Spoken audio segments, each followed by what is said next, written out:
서울 도심의 하늘은 마치 구멍이라도 뚫린 것처럼 억수 같은 비를 쏟아내고 있었고, 그 빗줄기 사이로 우뚝 솟은 선진그룹의 본사 사옥은 마치 거대한 괴물처럼 위압적인 자태를 뽐내고 있었다. 한서윤은 흠뻑 젖은 머리카락이 뺨에 달라붙는 것을 개의치 않은 채 차가운 대리석 바닥을 밟으며 로비 한복판에 섰는데, 그녀의 손에는 구겨진 서류 봉투 하나가 생명줄처럼 단단히 들려 있었다. 이곳은 대한민국 경제를 움직이는 심장부이자 피도 눈물도 없는 냉혈한으로 소문난 강태주 회장의 왕국이었기에 보통 사람이라면 감히 발을 들여놓는 것조차 두려워할 장소였지만, 서윤에게는 선택의 여지가 없었다. 불과 3시간 전 정체불명의 사채업자들에게 납치된 아버지의 떨리는 목소리가 전화기를 통해 들려왔을 때,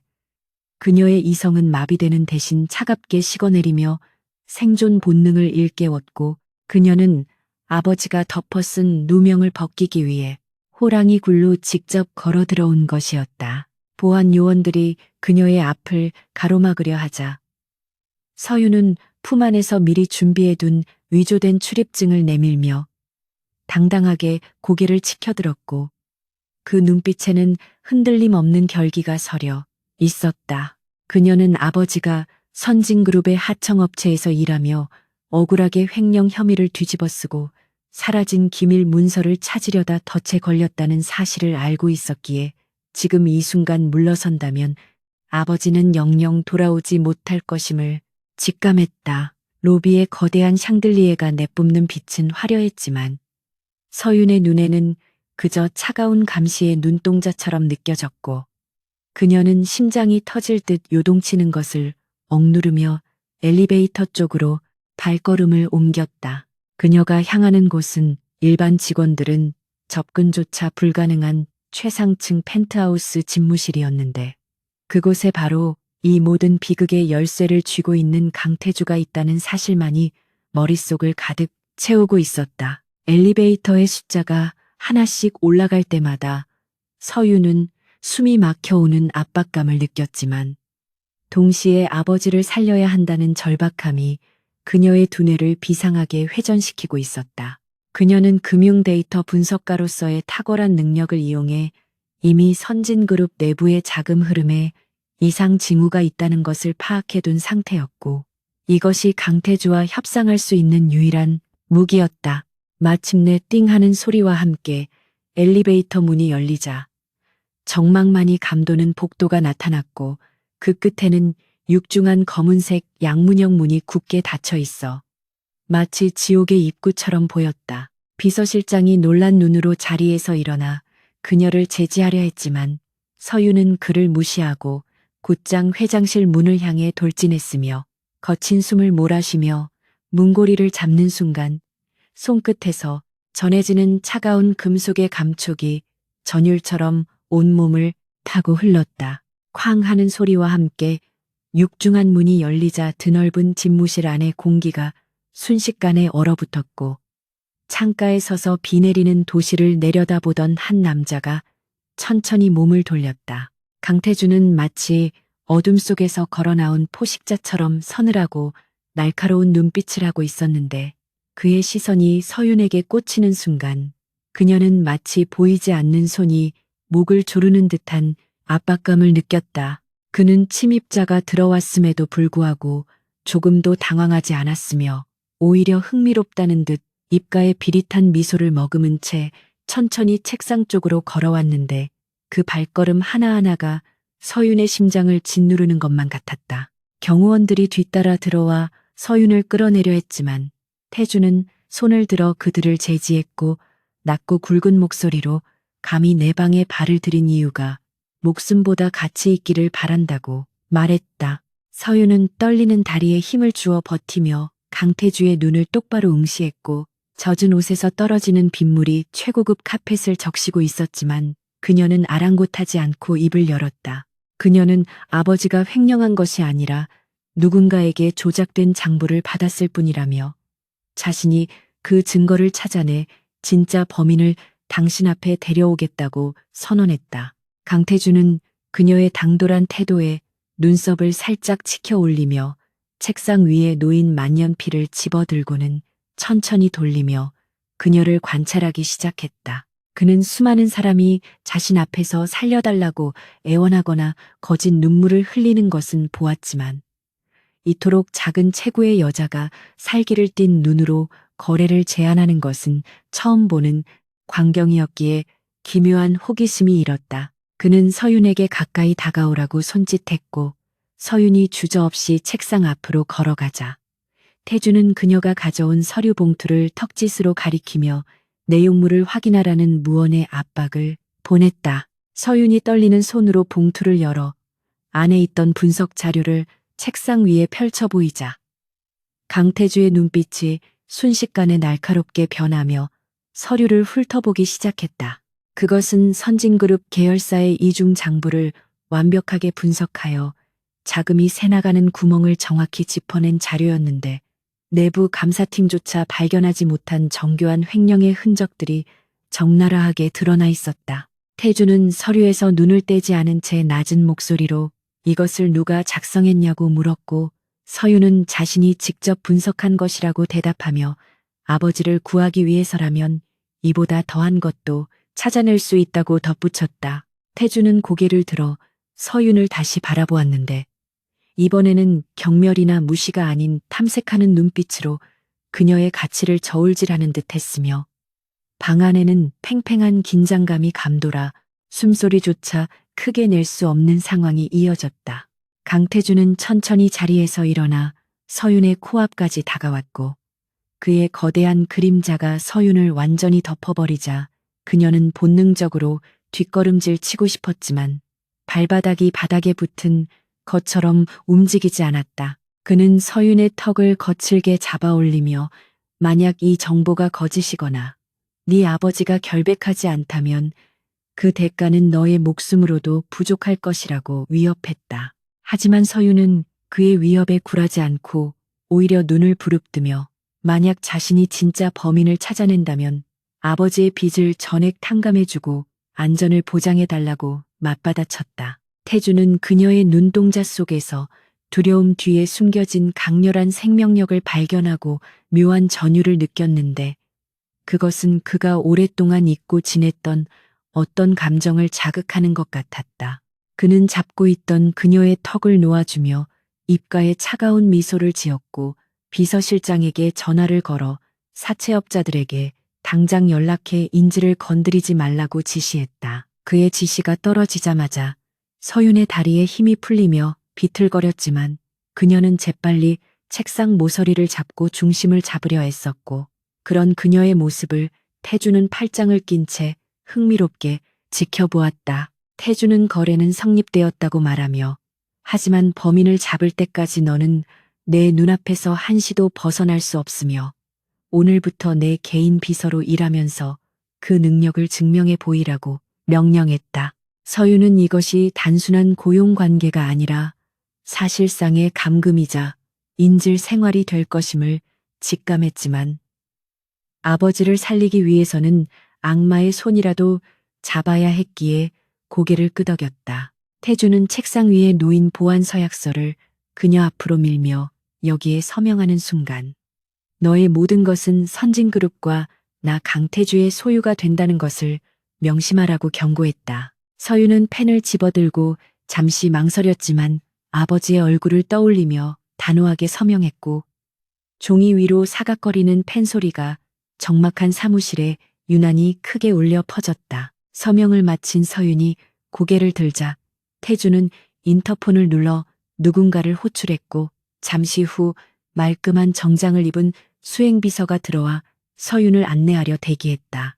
태주는 서윤에게 젖은 옷부터 갈아입고 당장 업무에 투입될 준비를 하라고 지시하며 만약 단 한 번이라도 도망치려 하거나 허튼 수작을 부린다면 그때는 아버지가 있는 곳이 지옥으로 변할 것이라고 으름장을 놓았다. 서윤은 입술을 깨물며 알겠다고 대답한 뒤 수행비서를 따라 집무실을 나섰지만 등 뒤에 꽂히는 태주의 시선이 마치 족쇄처럼 그녀를 켜매는 기분을 떨쳐버릴 수 없었다. 그녀가 나가고 문이 닫히자 태주는 다시 창가로 돌아가 어두운 도시를 내려다보았고 유리창에 비친 자신의 얼굴을 바라보며 방금 전까지 느꼈던 기묘한 감정의 정체를 파악하려 애썼다. 그는 자신의 영역에 겁없이 뛰어든 그 작은 여자가 단순한 미끼가 될지 아니면 자신을 위협하는 흉기가 될지 아직 확신할 수 없었지만 분명한 것은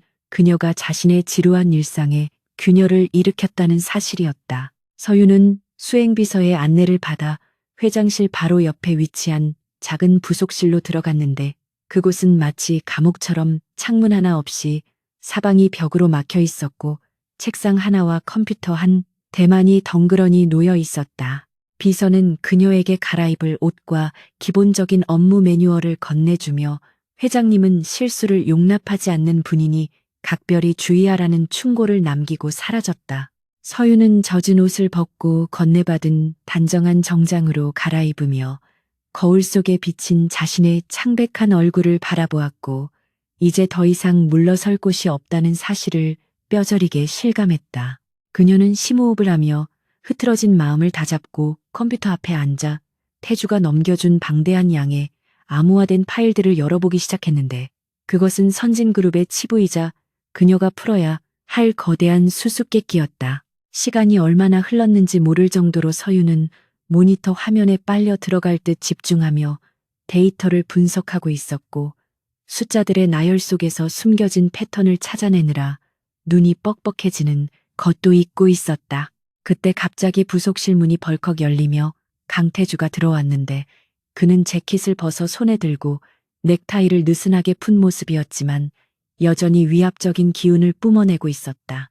그는 서윤이 작업하던 모니터 화면을 힐끗 보더니 생각보다 손이 빠르다고 중얼거렸고 그녀의 책상 위에 두꺼운 서류 뭉치를 툭 던져놓았다. 태주는 내일 아침 이사회 전까지 이 서류들에 있는 모든 거래 내역을 검토해서 자금 세탁이 의심되는 항목을 전부 찾아내보고 하라고 지시하며 만약 하나라도 놓친다면 그 즉시 계약은 파기라고 차갑게 말했다. 서유는 산더미처럼 쌓인 서류를 보며 막막함을 느꼈지만 절대 포기하지 않겠다는 오기가 발동하여 반드시 해내겠다고 대답했다. 새벽이 깊어지도록 서윤의 손가락은 키보드 위를 춤추듯 움직였고 그녀의 머릿속은 복잡한 수식과 그래프들로 가득 차 있었지만 피곤함보다는 긴장감이 그녀를 깨어있게 만들었다. 한편 옆방인 회장실에서는 강태주가 소파에 길게 누워 있었지만 잠을 이루지 못한 채 천장을 응시하고 있었고 그는 수년째 심각한 불면증에 시달리고 있었다. 그는 눈을 감으면 들려오는 과거의 비명들과 배신의 기억들 때문에 깊은 잠에 들 수 없었고 오직 독한 위스키와 수면제에 의존해 겨우 쪽잠을 자는 것이 일상이었다. 그런데 오늘따라 벽 너머에서 들려오는 희미한 키보드 소리와 종이 넘기는 소리가 거슬리기보다는 묘하게 규칙적인 리듬으로 들려와 그의 신경을 자극하지 않고 오히려 차분하게 가라앉히는 기분이 들었다. 그는 자리에서 일어나 소리 없이 부속실 문을 살짝 열었고 책상 스탠드 불빛 아래서 고군분투하고 있는 서윤의 뒷모습을 물끄러미 바라보았다. 서윤은 문이 열린 줄도 모르고 몰입해 있었는데 그녀는 엉킨 실타래를 풀듯 복잡한 자금 흐름 속에서 교묘하게 조작된 내역들을 하나씩 찾아내어 붉은 펜으로 체크하고 있었다. 그녀가 잠시 목을 풀기 위해 고개를 들었다가 문가에 서 있는 태주를 발견하고는 소스라치게 놀라 자리에서 일어났지만 태주는 들어오지 않고 문틀에 기대어 그녀를 관찰할 뿐이었다. 태주는 아직도 안 자고 뭐하냐고 퉁명스럽게 물었지만 목소리에는 이전과 같은 날카로움이 조금 무뎌져 있었고 서유는 지시하신 일을 마무리하는 중이라고 대답하며 긴장된 표정으로 그를 바라보았다. 태주는 잠시 침묵하다가 다크서클이 짙게 내려앉은 그녀의 얼굴을 보고 혀를 차며 적당히 하고 쉬라고 말한 뒤 문을 닫고 나갔지만 서유는 그의 뒷모습에서 왠지 모를 쓸쓸함을 느꼈다. 다시 정적이 찾아온 방 안에서 서유는 방금 전 태주의 눈빛이 맹수의 그것이 아니라 상처 입은 짐승의 눈빛과 닮았다는 생각을 지울 수 없었다. 날이 밝아오자 서유는 밤새 작성한 보고서를 들고 회장실로 향했고 그녀의 눈은 충혈되어 있었지만 발걸음에는 확신이 차 있었다. 그녀가 집무실로 들어서자 태주는 이미 완벽하게 정돈된 모습으로 책상에 앉아 있었고 그녀가 내민 보고서를 받아들고는 빠른 속도로 훑어 내려갔다. 그의 표정은 좀처럼 감정을 읽을 수 없었지만 페이지를 넘기는 속도가 점점 느려지는 것으로 보아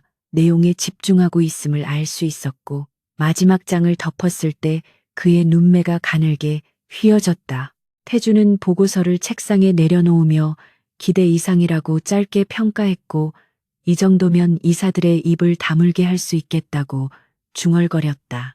그는 서윤에게 시선을 고정하며 오늘 이 사회에 동행할 것을 명령했고 그녀가 단순한 비서가 아니라 자신의 방패이자 검으로서 전장에 함께 나설 것임을 예고했다. 서윤은 주먹을 꽉 쥐며 알겠다고 대답했고 이제 호랑이의 등 뒤에 숨는 것이 아니라 호랑이와 나란히 걷게 된 자신의 운명을 받아들였다. 선진그룹의 심장부인 대회의실 공기는 마치 납덩이처럼 무겁게 가라앉아 있었고 거대한 원목 테이블을 둘러싼 이사들의 시선은 일제히 문을 열고 들어오는 강태주 회장과 그 뒤를 따르는 낯선 여자 한서윤에게 꽂혔다.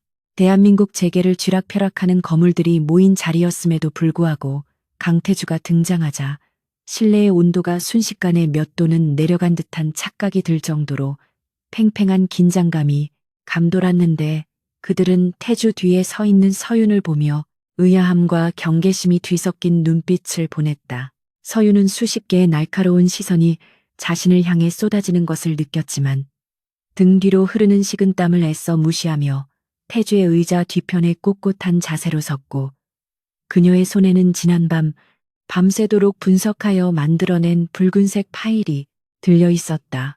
태주는 자리에 앉아 이사들을 천천히 둘러보며 아무 말도 하지 않았지만 그 침묵 자체가 그들에게는 거대한 압박으로 다가왔고 누구 하나 감히 먼저 입을 떼지 못한 채 마른 침만 삼키는 소리가 정막을 깼다. 태주는 긴 손가락으로 테이블을 가볍게 두드리다가 서윤에게 손짓을 했고 그녀는 기다렸다는 듯 앞으로 나서며 준비해온 파일을 테이블 중앙에 소리나게 내려놓았는데 그 소리가 마치 총성처럼 회의실 안을 울렸다. 태주는 차가운 미소를 지으며 이 안에 우리 그룹의 피를 빨아먹고 있는 기생충의 명단과 그 증거가 들어있다고 말했고 이사들의 얼굴은 순식간에 사색이 되어 서로의 눈치만 살피기 시작했다. 특히 재무 담당 이사였던 김 전무의 안색이 눈에 띄게 창백해지며 손을 떨고 있었는데 서윤은 그가 바로 아버지에게 누명을 씌운 자들과 연관된 핵심 인물 중 하나임을 직감하고 그를 노려보았다.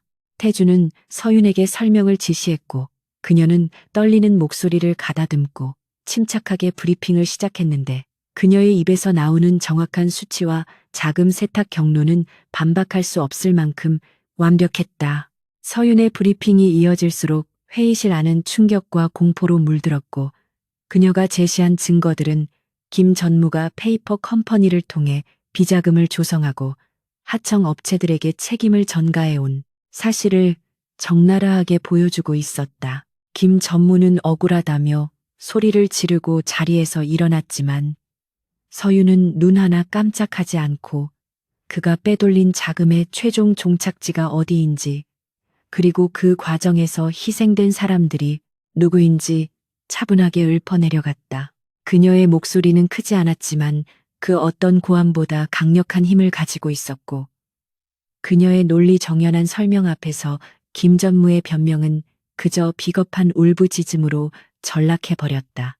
태주는 흥미롭다는 표정으로 서윤이 김 전무를 구석으로 몰아넣는 과정을 지켜보았는데 그녀가 단순히 숫자를 다루는 분석가를 넘어 상대의 약점을 파고드는 사냥꾼의 기질을 가지고 있음을 확인하는 순간이었다. 결국 보안 요원들에 의해 김 전무가 끌려나가며 회의실 문이 닫히자 태주는 만족스러운 듯 고개를 끄덕이며 회의를 종료했고 남은 이사들은 쥐 죽은 듯 조용히 태주의 처분만을 기다리는 신세가 되었다. 회의가 끝나고 집무실로 돌아온 태주는 넥타이를 거칠게 풀어헤치며 소파에 몸을 던졌고 서유는 그 맞은편에 서서 아직 가라앉지 않은 심장 박동을 진정시키려 애썼다. 태주는 서윤을 올려다보며 제법 쓸만했다고 칭찬했지만 그 칭찬 뒤에는 곧바로 차가운 현실을 상기시키는 말이 이어졌는데 그는 이제부터가 진짜 시작이라고 경고했다. 그는 책상 서랍에서 두툼한 계약서 한 부를 꺼내 서윤에게 던지듯 건네주었는데 그곳에는 그녀가 앞으로 수행해야 할 의무들이 빼곡하게 적혀 있었고 그것은 사실상 그녀의 모든 자유를 박탈하는 노예 계약과 다름없었다. 계약서의 내용은 충격적이었는데 서윤은 태주의 개인 비서로서 24시간 대기해야 하는 것은 물론이고 거주지 또한 태주의 펜트하우스 내에 있는 직원용 숙소로 제한되며 외부와의 모든 연락은 감청될 것이라는 조항이 포함되어 있었다. 서윤이 부당하다는 눈빛으로 그를 쳐다보자 태주는 이것이 아버지를 살리기 위한 최소한의 담보라고 일축하며 싫으면 지금 당장 나가도 좋지만 그 순간 아버지의 안전은 보장할 수 없다고 협박했다. 서윤은 입술을 깨물며 굴욕감을 삼켰지만 지금 당장은 그의 힘을 빌리지 않고서는 아버지를 구할 방법이 없었기에 떨리는 손으로 계약서에 서명할 수밖에 없었다.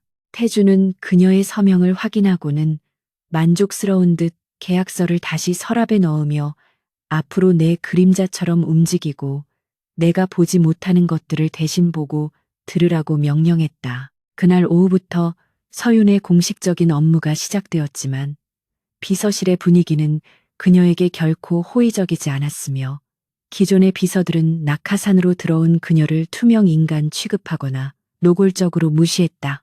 특히 수석 비서인 최 실장은 서윤을 눈엣 가시처럼 여기며 그녀에게 중요 업무 대신 산더미처럼 쌓인 과거, 회계 자료 정리나 파쇄해야 할 문서 분류 같은 잡무만을 떠넘겼다. 다른 직원들이 점심을 먹으러 나가면서 서윤에게만 들리도록 수군거리는 소리가 들려왔지만 그녀는 묵묵히 자리에 앉아 최 실장이 던져준 서류 뭉치와 씨름했다. 그녀는 자신이 이곳에 온 목적이 동료들과 친목을 다지거나 인정을 받기 위함이 아니라 오직 아버지를 구하고 진실을 밝히는 것임을 되뇌며 모욕적인 상황을 견뎌냈다. 서윤은 창고나 다름없는 자료실 구석에 처박혀 수년 전에 먼지 쌓인 장부들을 넘기기 시작했는데 단순한 정리 업무라고 생각했던 그 일 속에서 그녀는 또다시 이상한 점을 발견하기 시작했다. 최 실장이 골탕 먹이려고 던져준 자료들은 대부분 이미 감사가 끝난 폐기 직전의 문서들이었지만 서윤의 예리한 눈은 숫자들 사이에 숨겨진 미세한 불일치를 놓치지 않았다. 특정 계열사에서 반복적으로 발생하는 소수점 단위의 오차가 있었는데 일반적인 회계사라면 무시하고 넘어갈 법한 수준이었지만 서윤은 이것이 단순한 실수가 아니라 의도적인 조작임을 직감했다.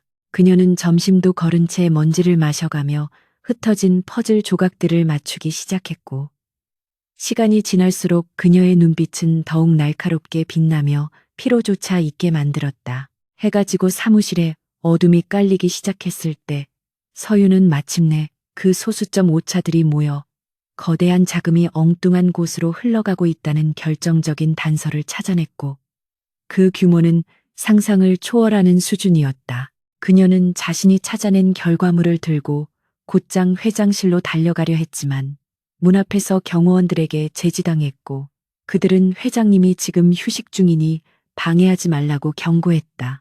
하지만 서윤은 이것이 태주가 반드시 알아야 할 중대한 사안이라고 판단하여 경호원들을 밀치고 큰 소리로 태주를 불렀고 소란스러운 소리에 회장실 문이 열리며 짜증 섞인 표정에 태주가 나타났다. 그는 감히 내 휴식 시간을 방해한 대가를 치를 준비가 되었냐고 으르렁거렸지만 서윤은 그에게 발견한 문서를 내밀며 당신의 등잔 밑이 어둡다는 것을 증명하러 왔다고 당돌하게 말했다. 태주는 서윤이 내민 문서를 받아들고 처음에는 귀찮다는 듯 대충 훑어보았으나 이내 그의 표정이 심각하게 굳어지며 자세를 고쳐잡고 문서를 정독하기 시작했다.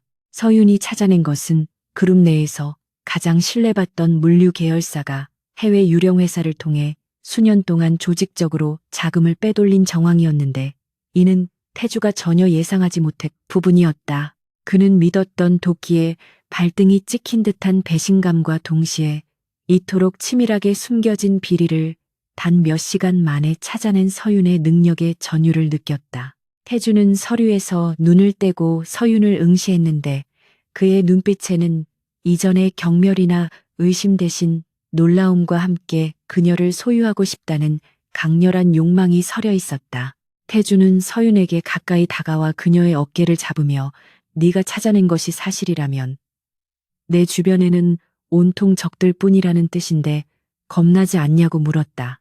서윤은 태주의 눈을 똑바로 바라보며 자신에게는 잃을 것이 없기에 두려울 것도 없으며 오직 아버지를 구하는 것만이 목표라고 대답했다. 태주는 그녀의 대답에 헛웃음을 터뜨리며 그녀의 머리카락을 쓸어 넘겼는데 그 손길은 거칠었지만 묘하게도 그녀를 인정한다는 의미가 담겨 있었다. 그는 서윤에게 앞으로 너는 내 검이 되어야 한다고 말하며 내 앞을 가로막는 자들을 네가 찾아내고 내가 그들을 베어버릴 것이라고 선언했다. 그날 밤 태주는 서윤을 자신의 펜트하우스 서재로 데려가 그룹의 1급 기밀 문서들을 보여주며 본격적으로 그녀를 자신의 전략에 끌어들이기 시작했다. 서윤은 처음에는 태주의 개인적인 공간에 들어왔다는 사실에 긴장했지만 서재를 가득 채운 방대한 자료들과 태주가 구상하고 있는 거대한 사업 계획을 보며 그가 단순히 냉혹한 경영자가 아니라 비상한 머리를 가진 전략가임을 깨달았다. 두 사람은 밤이 새도록 머리를 맞대고 내부의 적들을 색출할 계획을 세웠는데 그 과정에서 서로의 호흡이 놀라울 정도로 잘 맞는다는 것을 느꼈다. 태주는 자신의 생각 흐름을 완벽하게 따라오고 때로는 허점을 찔러주는 서윤의 명석함에 감탄했고, 서윤 또한 태주의 과감한 결단력과 통찰력에 압도당하며 그에 대한 두려움이 조금씩 경외감으로 바뀌어갔다. 새벽녘이 되어 잠시 휴식을 취하던 중 태주는 창밖을 바라보며 씁쓸한 목소리로 자신이 믿을 수 있는 사람은 아무도 없었다고 고백했는데, 그 말은 천하의 강태주 회장도 결국은 외로운 인간임을 드러내는 것이었다. 서윤은 그의 등 뒤에서 그를 바라보며 그가 짊어진 무게와 고독을 어렴풋이 느낄 수 있었고, 처음으로 그를 동정하게 되었지만 곧바로 감정을 추스르며 선을 그었다. 그녀는 태주에게 다가가 커피 잔을 건네며 자신은 당신을 믿는 것이 아니라 당신의 힘을 이용하는 것뿐이라고 차갑게 말했지만, 태주는 그 말조차도 마음에 든다는 듯 피식 웃었다. 그는 커피를 받아 마시며 네가 나를 이용하든 내가 너를 이용하든 상관없지만 결과는 반드시 승리여야 한다고 강조했고, 두 사람 사이에는 묘한 동질감이 형성되었다. 하지만 그 시각 선진그룹의 부회장이자 태주의 숙부인 강일석은 자신의 집무실에서 은밀한 보고를 받고 있었는데 그의 표정은 불쾌감으로 일그러져 있었다.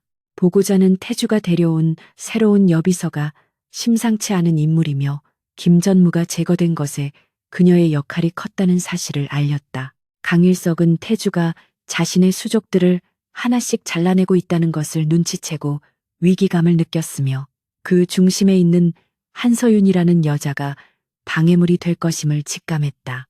그는 재떨이에 시가를 비벼 끄며 부하에게 서윤의 뒷조사를 철저히 하고 그녀의 가장 약한 고리가 무엇인지 알아내라고 지시했고, 어둠 속에서 그의 눈은 뱀처럼 번뜩였다. 다음 날 아침 서윤은 출근하자마자 자신의 책상 위에 놓인 낯선 꽃바구니를 발견했는데 그 안에는 발신인이 적혀있지 않은 카드가 들어있었다. 카드를 열어본 서윤의 얼굴은 하얗게 질렸는데 그곳에는 효녀 노릇하다가 지옥을 보게 될 것이다라는 붉은 글씨가 적혀 있었고, 이것은 명백한 경고이자 위협이었다.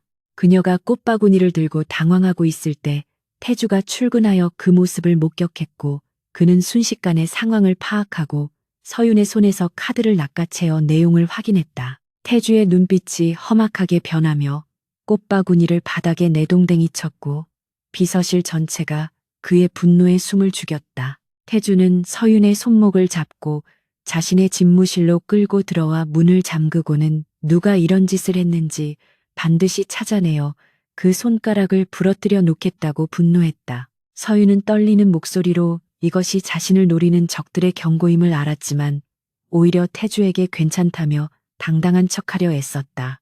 태주는 그런 그녀를 벽으로 밀어붙이며 너는 내 소유물이고 내 허락 없이는 누구도 너를 건드릴 수 없다고 소리쳤는데 그 말은 소유욕과 보호 본능이 뒤섞인 복잡한 감정의 표출이었다. 서윤은 그의 격렬한 반응에 당황하면서도 가슴 한구석이 뜨거워지는 것을 느꼈는데 그것은 그가 자신을 단순한 도구가 아닌 사람으로 대하고 있다는 착각이 들게 만들었다.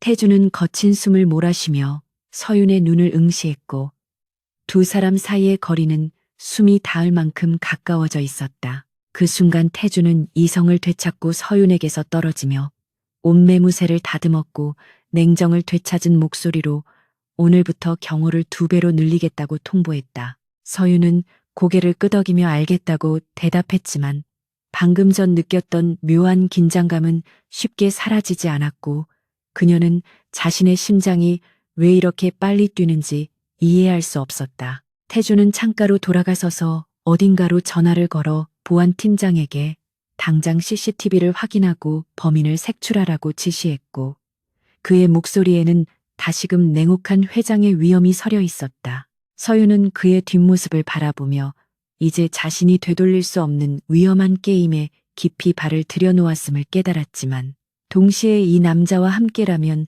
끝까지 갈 수 있을지도 모른다는 막연한 믿음을 가지게 되었다. 서울의 밤하늘을 수놓은 화려한 네온 사인들은 선진그룹 펜트하우스의 통유리창 너머로 아득하게 멀어 보였고 드넓은 거실에는 오직 벽시계의 초침 소리와 강태주가 들이키는 위스키 얼음이 부딪히는 소리만이 공허하게 울려 퍼지고 있었다. 태주는 며칠째 이어지는 살인적인 업무 강도와 내부 감사로 인한 스트레스로 극도의 피로감을 느끼고 있었지만 막상 침대에 누우면 찾아오는 끔찍한 불면의 고통 때문에 소파에 앉아 독한 술로 밤을 지새우고 있었다. 그의 눈은 핏발이 서 있었고 머릿속은 과거의 트라우마와 현재의 복잡한 셈법들이 뒤엉켜 폭발할 것만 같았는데 아무리 수면제를 삼켜도 잠은 그를 비웃기라도 하듯 멀리 달아나 버리기 일쑤였다. 한편 서윤은 태주의 지시에 따라 거실 한 구석에 마련된 임시 책상에서 밤늦도록 부회장 라인의 자금 흐름을 추적하고 있었는데 그녀는 간간히 들려오는 태주의 거친 숨소리와 술잔을 내려놓는 소리에 신경이 쓰여 업무에 온전히 집중할 수가 없었다. 시간이 자정을 훌쩍 넘겨 새벽 2시를 향해 가고 있을 무렵 서윤은 잠시 뻐근한 목을 돌리다가 소파 쪽을 바라보았는데 그곳에는 천하의 강태주 회장이 넥타이를 풀어헤친 채 불안하게 쪽잠에 빠져있는 모습이 보였다. 평소에 냉철하고 위압적인 모습은 온데간데 없고 식은땀을 흘리며 괴로워하는 그의 얼굴은 마치 악몽이라는 보이지 않는 괴물과 사투를 벌이는 어린아이처럼 위태로워 보여 서윤의 마음 한구석을 묘하게 자극했다. 태주는 꿈속에서 화마가 집어삼킨 거대한 저택과 그 속에서 자신을 버리고 떠나는 어머니의 뒷모습을 보며 비명을 지르고 싶었지만 목소리가 나오지 않아 허공을 향해 손을 허우적거리고 있었다. 서윤은 하던 일을 멈추고 조심스럽게 그에게 다가갔는데 가까이서 본 그의 얼굴은 고통으로 일그러져 있었고 이마에는 송글송글 맺힌 땀방울이 흘러내려 셔츠 깃을 적시고 있었다. 서윤은 그를 깨워야 할지 고민했지만 섣불리 건드렸다가는 그가 더 큰 충격을 받을까봐 망설였고 대신 테이블 위에 놓인 차가운 물수건을 집어들어 조심스럽게 그의 이마를 닦아주기 시작했다. 차가운 감촉이 닿자 태주의 미간이 잠시 찌푸려졌지만 이내 서윤의 조심스러운 손길과 그녀에게서 나는 은은한 비누 향기가 그의 코끝을 스치자 기적처럼 거칠었던 호흡이 조금씩 잦아들기 시작했다. 태주는 무의식 중에 자신의 이마를 닦아주는 서윤의 손목을 덥석 잡았는데 그 악력이 얼마나 강한지 서윤은 뼈가 으스러지는 듯한 고통을 느꼈지만 신음 소리를 삼키며 가만히 그의 손을 잡아주었다. 그녀는 마치 악몽을 꾸는 아이를 달랬듯 낮은 목소리로 괜찮아요.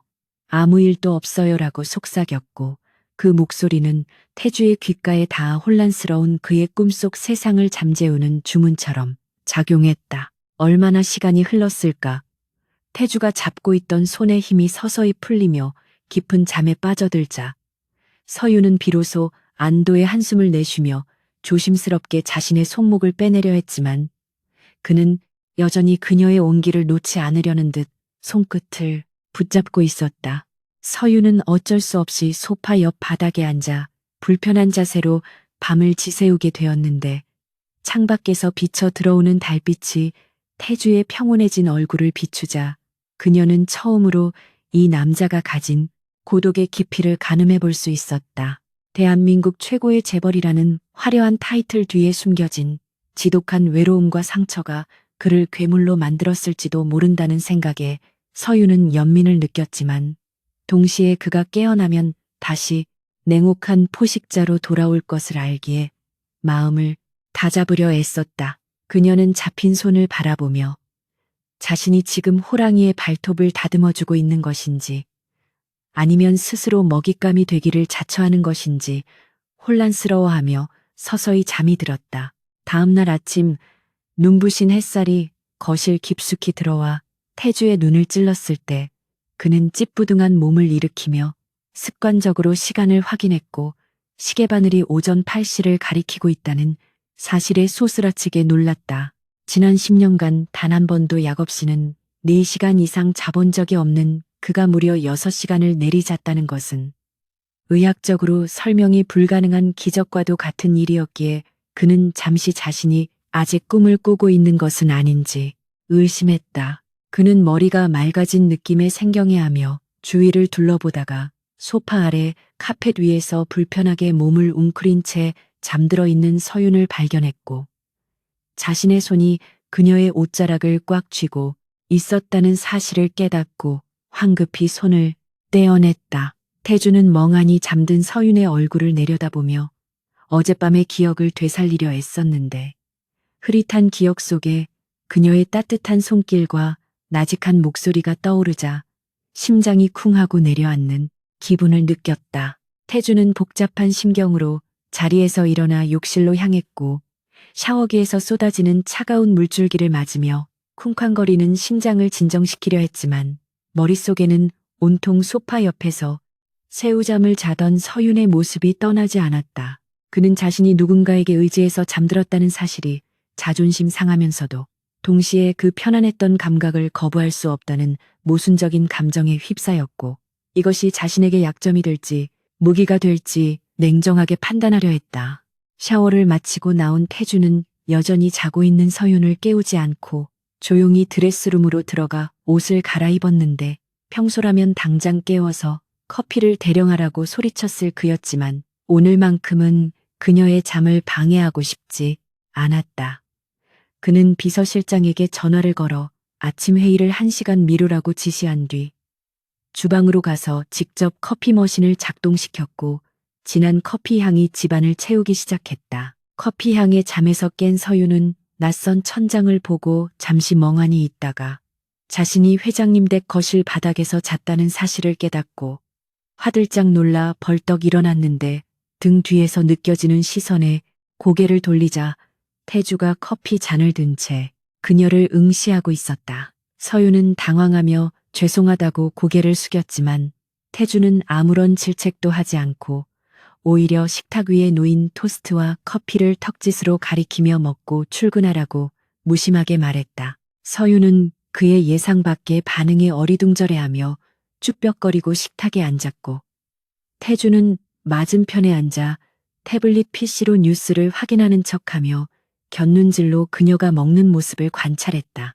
어색한 침묵이 흐르는 가운데 태주가 불쑥 어젯밤 일은 잊으라고 말하며 하지만 앞으로 내 허락 없이는 밤에 내 곁을 떠나지 말라고 덧붙였는데 그 말에는 명령이라기보다는 묘한 애원이 섞여 있는 듯 했다. 서유는 그의 말뜻을 완전히 이해하지 못했지만 알겠다고 대답하며 토스트를 한 입 베어 물었고 두 사람 사이에는 말로는 설명할 수 없는 기류가 흐르기 시작했는데 그것은 상사와 부하 직원의 관계를 넘어선 무언가였다.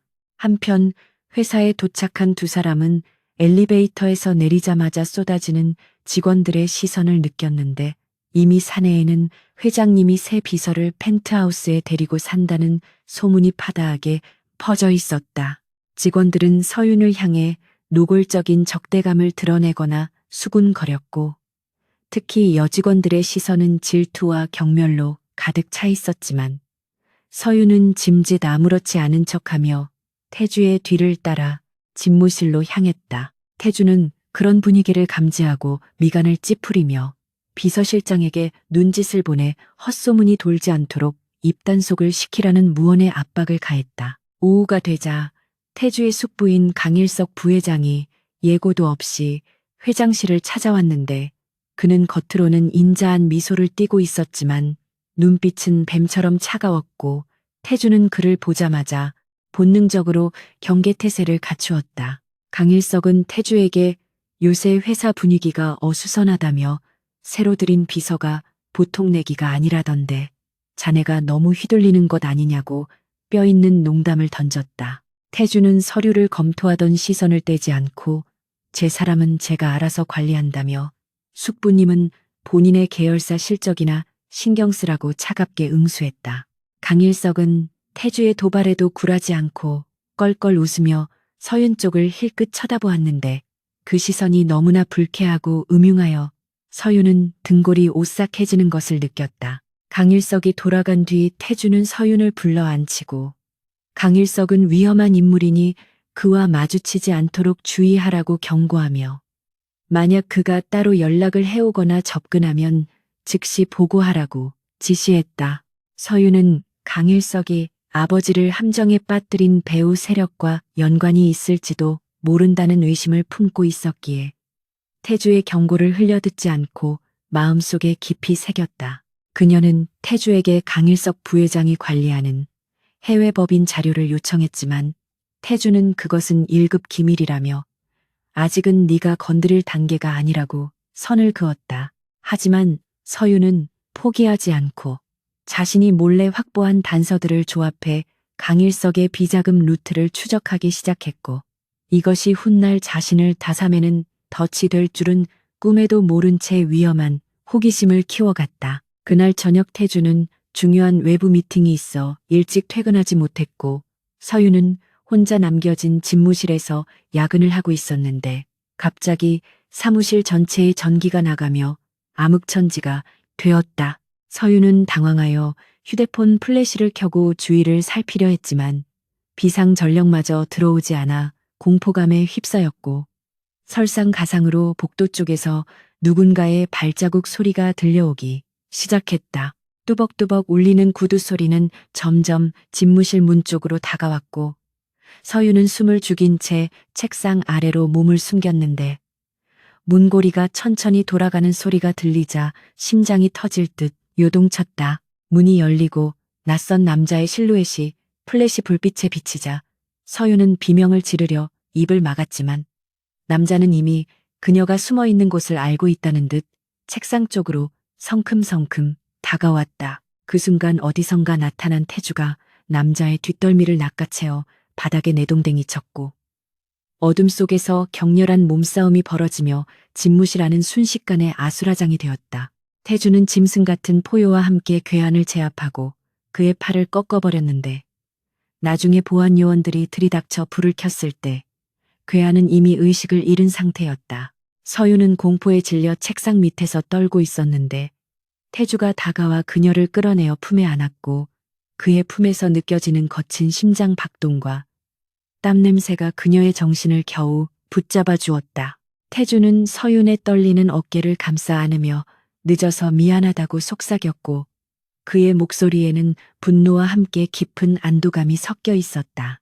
사건 수습 후 태주는 서윤을 데리고 펜트하우스로 돌아왔는데 그녀가 충격에서 벗어나지 못한 채 멍하니 앉아있자 그는 따뜻한 우유를 데워와 그녀의 손에 쥐어주었다. 태주는 그녀의 발치에 무릎을 꿇고 앉아 시선을 맞추며 오늘 일은 강일석이 보낸 경고일 것이라고 말하며 이제 너는 단순한 비서가 아니라 그들의 표적이 되었음을 인정해야 한다고 말했다. 서윤은 두려움 속에서도 태주의 눈을 바라보며 도망치지 않겠다고 말했고 태주는 그런 그녀의 용기에 감탄하며 그녀의 뺨을 어루만졌다.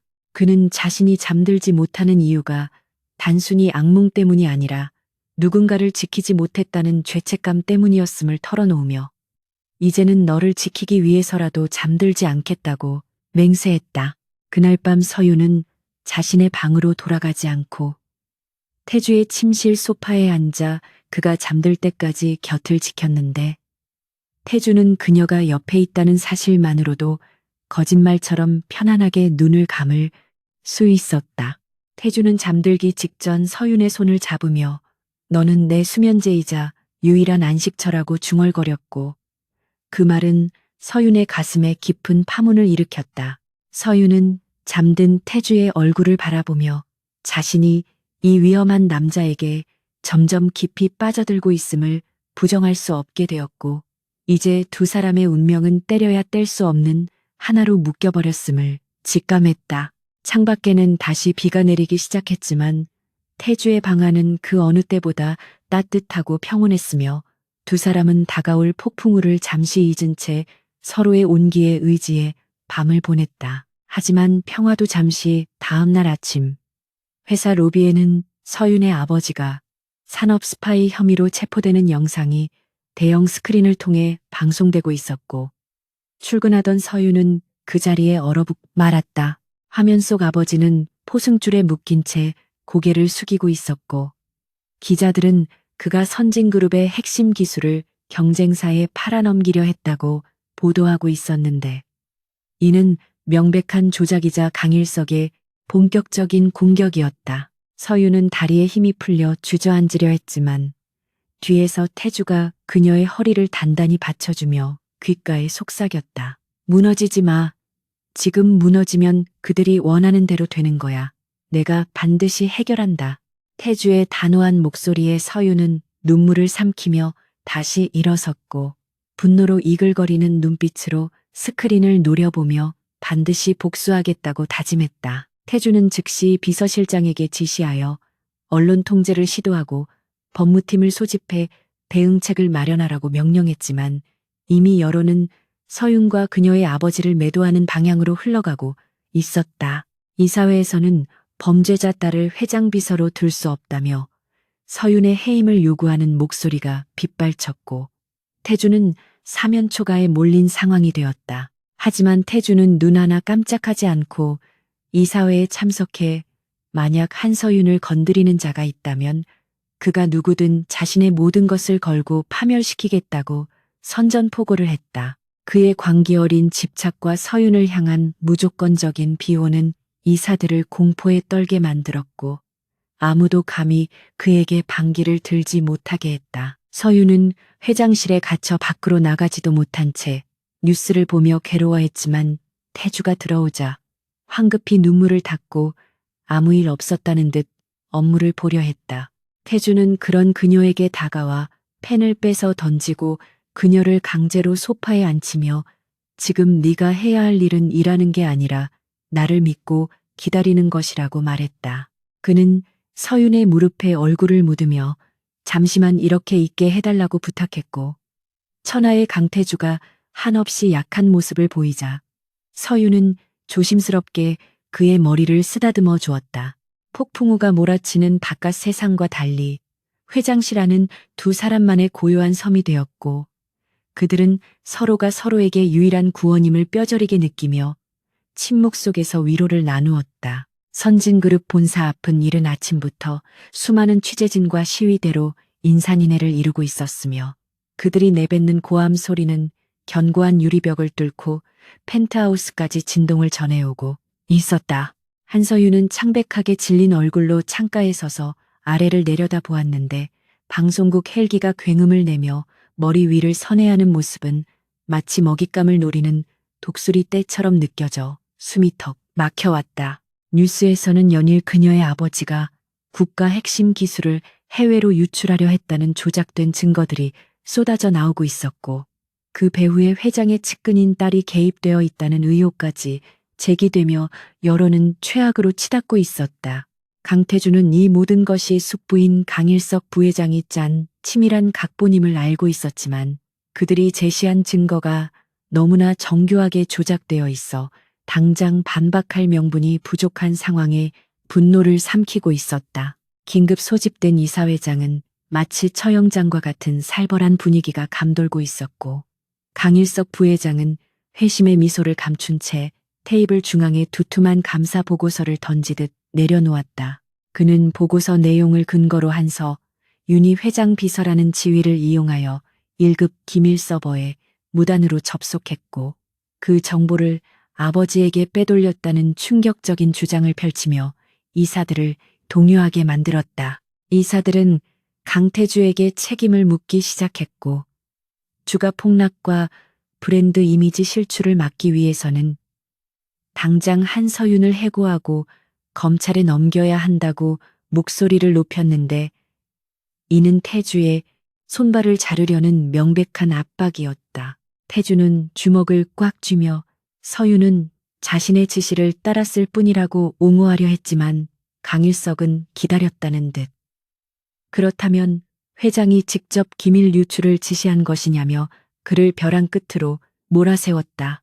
회의실 밖 대기실에 앉아있던 서윤은 문틈으로 들려오는 고성들을 들으며 자신의 존재가 태주에게 치명적인 약점이 되고 있다는 사실을 뼈저리게 실감하고 있었다. 그녀는 자신이 태주의 지시를 받았다고 증언하면 태주가 배임 및 기밀 유출 교사 혐의로 탄핵당할 것이고, 그렇다고 자신이 독단적으로 했다고 하면 감옥행을 피할 수 없는 진퇴양난의 상황임을 깨달았다. 그때 감사팀 직원들이 들이닥쳐 서윤의 휴대폰과 노트북을 압수하며 조사실로 동행할 것을 요구했고, 그녀는 저항 없이 자리에서 일어났지만 시선은 굳게 닫힌 회의실 문을 향해 있었다.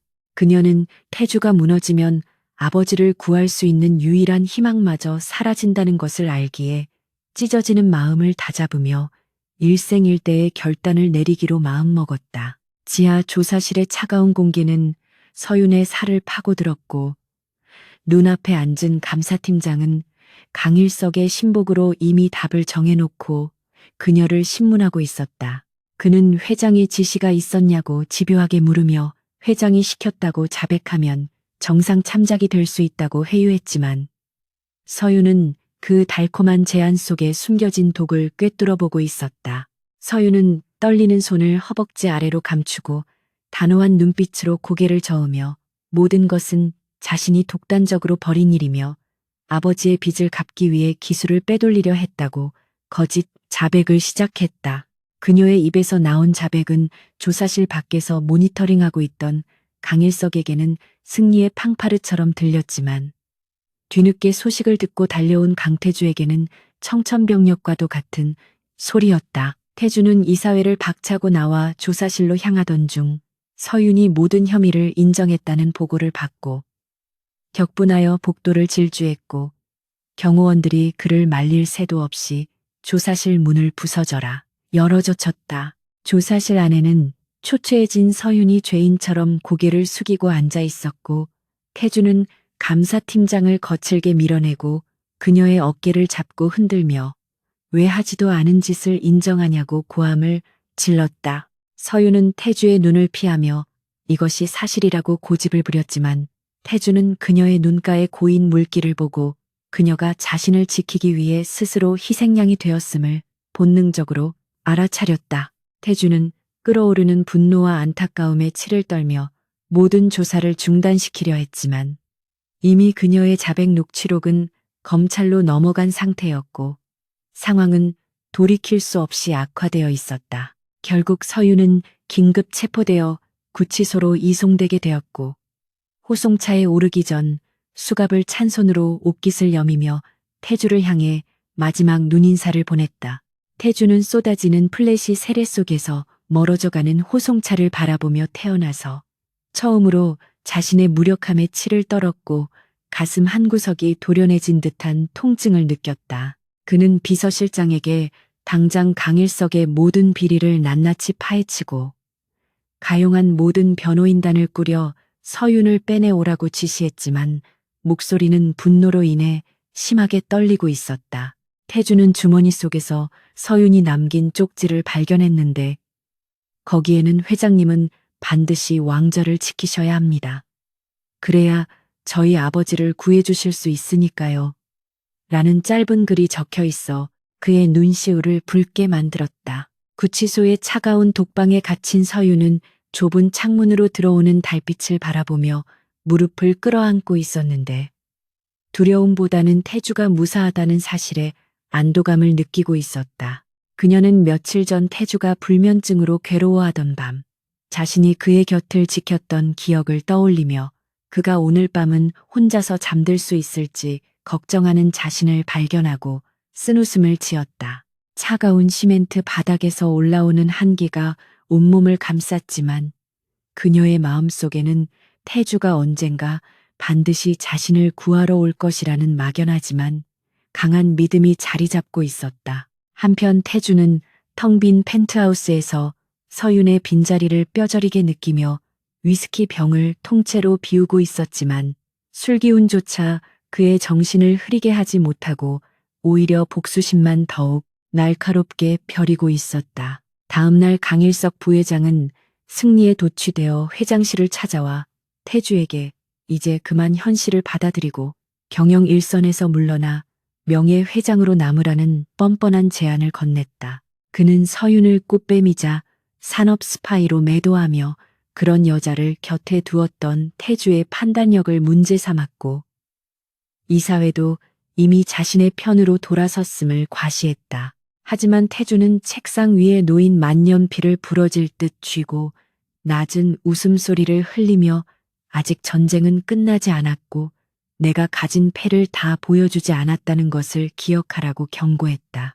강일석은 태주의 섬뜩한 눈빛에 잠시 주춤했지만 곧 콧방귀를 뀌며 나갔고 태주는 그가 나간 자리를 노려보며 반드시 그를 파멸시키고 서윤을 되찾아오겠다고 피해 맹세를 했다. 태주는 그날 밤 비밀리에 움직이는 자신의 사설 정보팀을 가동하여 강일석이 과거에 저지른 불법 자금 세탁과 정관계 로비 리스트를 확보하는 작업에 착수했다. 그는 서윤이 구치소에 가기 전 남겨둔 분석 자료들이 단순한 회계 장부가 아니라 강일석의 아킬레스건을 건드리는 결정적인 단서들로 가득 차 있음을 뒤늦게 깨닫고 그녀의 천재성에 다시 한번 감탄했다.